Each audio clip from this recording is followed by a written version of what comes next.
সকালবেলায় উঠি সারাদিন কাজ আর কাজ। হামাম সকাল 10টা বেজে গেল, এখনো পর্যন্ত পড়ে পড়ে ঘুমাচ্ছে।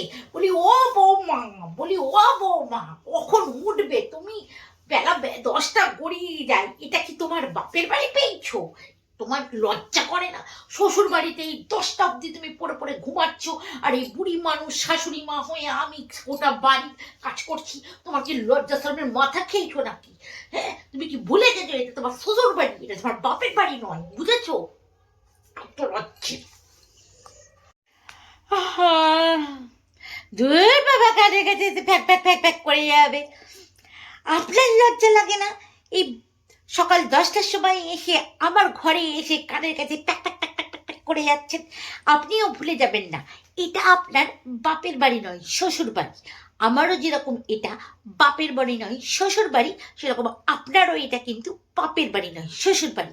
সেহেতু আমার ঘরে এসে সকালবেলায় এসে pack pack pack pack pack pack করবেন না, বুঝেছেন? আর আমি আপনাকে মাথা দিব্যি দিইনি, বা আমার 14 পুরুষ এসে আপনাকে মাথা দিব্যি দেয়নি কাজ করার জন্য, বুঝেছেন?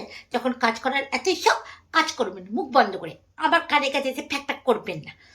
দিল সকাল সকাল মুডটা খারাপ করে, চত্ব রাত।